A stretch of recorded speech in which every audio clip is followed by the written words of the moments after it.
This is going to be a nice thumbnail for me.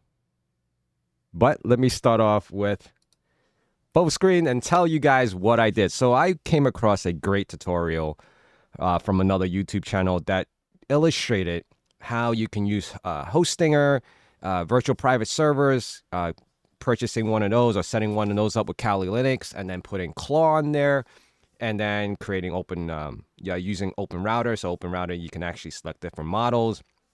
I've actually added credit into my OpenRouter, $50, and I'm already down like to 37 something dollars, because it's constantly, every time you prompt it, use it, it's biting into that credit. So one thing I was using it for, and I was like, you know what, I don't want to pay for another hosting service, right? That basically came out to like $8-9 a month. You may sound like say it's cheap, but then you have to add credits into using these prompts. So I was like, I have a local Kali Linux machine. Let me utilize that. So what did I build for myself? I built a best in the world ethical hacker literally at my disposal, whatever I want it to do. And I did a whole bunch of things already, and I'm going to explain what I used it for and how I used it. I literally told it, scan my personal within my local network to see if there's any abnormal activities. It went out, did its thing. It could do OSINT, Nmap. It could do a whole bunch of things. All right, Metasploit, you name it. I'm going to go over the details of how that was kind of set up. I'm not going to illustrate all that unless you guys comment below and say, hey, that's what you want. Please hype this video or like it, comment, let me know what your thoughts are. So again, this is the diagram. I'm going to illustrate it first. I have a Kali Linux machine host locally, right? And then it's running OpenClaw. So I installed that. Really straightforward. I mean, it's like 2 command lines. OpenRouter, I'll explain a little bit more on that. I'll show you the interface, what I used and how I used it. So there's API keys throughout this entire journey. Of course, Claude, using that actual model from OpenRouter, I selected that one particularly. And so OpenRouter, that's where I have to put the credits in. All right, that's where the money sits, and I'm already down. Okay, it's like the casino. You can never win.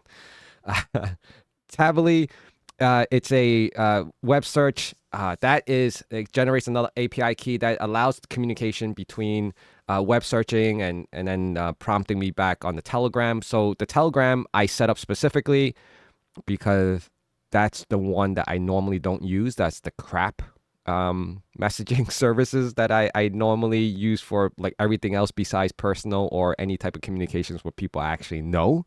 So Telegram is like a very flexible messaging application that I chose because I'm not really active on it. But if I had to do things related to like crypto or whatever, in the past, that's what I would use. And I don't care if I lose it. So that's why.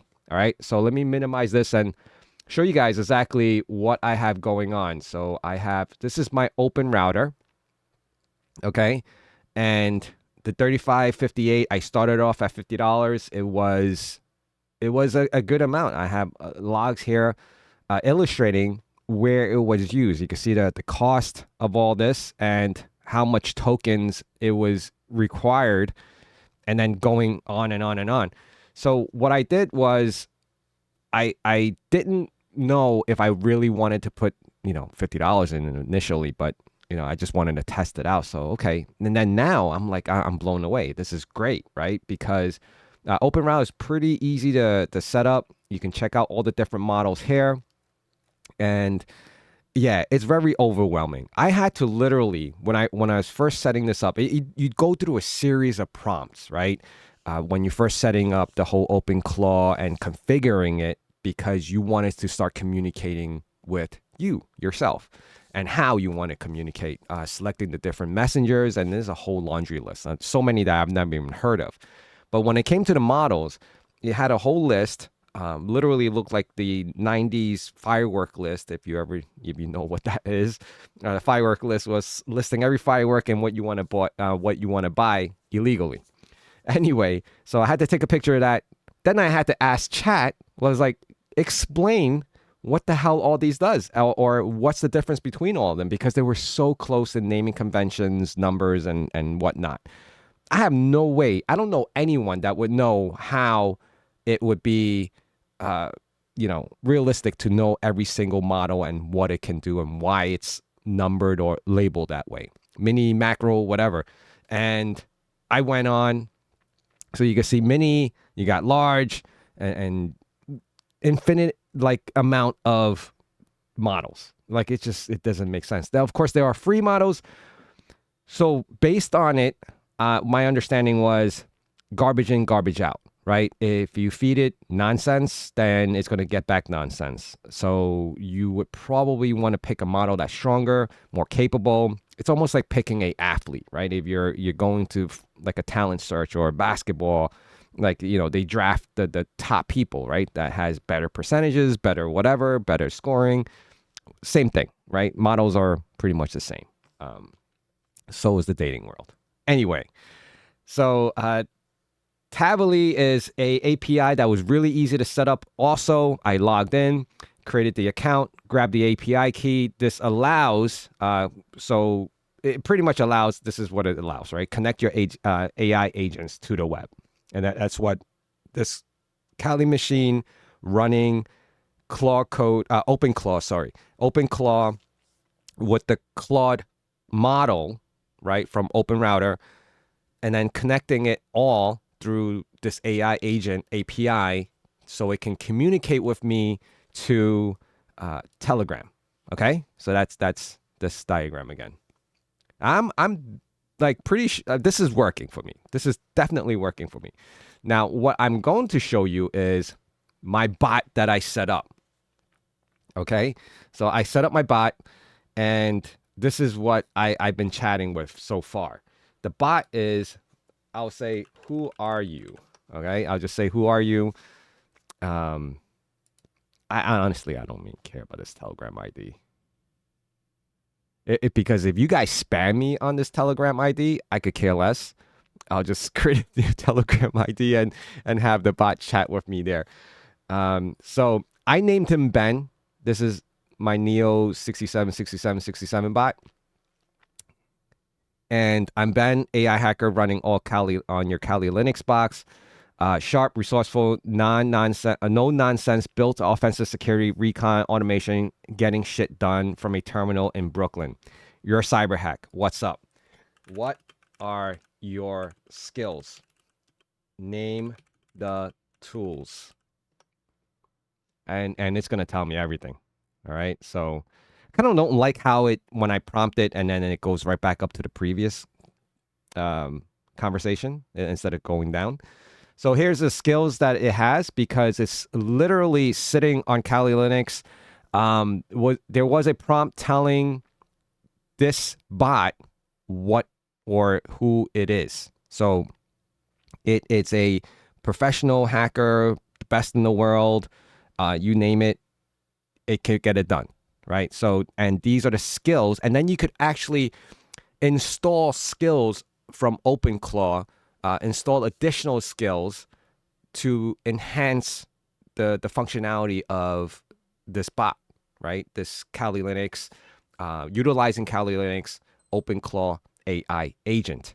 So it could do recon, OSINT, Nmap, OSINT, Tavily, web searches, web fetch, browser automation, exploitation, Metasploit, scanning and vuln detections, using Burp Suite, right? Security scanners, Nmap, blah, blah, blah. Network analysis, Wireshark, T-Shark, whatever, right? And it just on and on and on, right? All right, so I can even ask it, what skills do you not have to be the best hacker? And it could probably tell me something. I have no idea. This is the first time I'm prompting that particular one, because usually people ask, what are you good at? Not, what are you not good at, right? Typical interview questions. So it's thinking right now. It's typing, it's thinking. What skills do you not have to be the best hacker? Good question. Wow, that's awesome. That's right. I didn't put any Active Directory in there. Good question. Here's the missing dedicated skills to a complete arsenal. Active Directory, Windows, Bloodhound. Oh, wow, that's amazing. Wireless, Aircrack NG. I believe Aircrack NG is part of the Kali Linux box, but the skill is not installed on the module, on the model, so it doesn't know it. It just knows of it, but it knows of it, but it does not know how to utilize it. Reverse engineering, cloud pen testing. Wow, cloud pen testing. Cloud pen testing is a little tricky. I'm not even going to dive too deep into that. Evasion, Cobalt Strike. Okay. Privilege escalation. So I can still run most of these tools since they're on Kali, but I don't have structured skill workflow to be surgical about it. So it doesn't know enough to utilize its full potential of these tools. Want me to build some of these out? I can create dedicated skill files with step-by-step playbooks. Which ones are your priorities? That's insane, isn't it? So it's basically a hacker that you can train and keep on teaching to utilize all these different tools out there. Now, it's going to come back and say, wow, what I'm saying is you can be so much more proficient learning this because you can utilize tools like this. Now, the flip side to all this is that someone's going to come back and say, maybe a lot of you are going to come back and say, well, this is the very same reason what you're doing right now is jeopardizing the job market for junior pen testers or any pen testers. That is accurate. That is very true. Now, the thing is, you have to be very talented in order to adapt new technology and utilize it in order to stay relevant. And that's where the challenge is. If it was easy, everyone would be doing it. Because it's not easy, there's only a selected handful or few that are going to progress on to being in the cybersecurity world. It's not easy anymore. And this is one thing I wanted to show you guys is that there are things out there right now that has already eliminated most of these entry-level jobs. And this is one of them. Going forward, someone can hire me to do an actual pen test on an organization, from beginning to end, meaning I have my corporation, I have the statement of work, and we have all the legal documents signed and whatnot.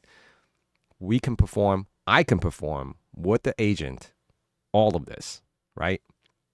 But versus what traditionally would have been a team of 3 or 4 or 5 different guys, the sales guy, the document guy, reviewing the reports. AI is going to do a lot of those. But remember, with that flux coming in, with everyone being able to do something similar to this, the prices starts coming down. Salary starts coming down. That means everyone gets paid less. And that's where the challenges are. And I just wanted to share that with you. Of course, this conversation can go on and on and on.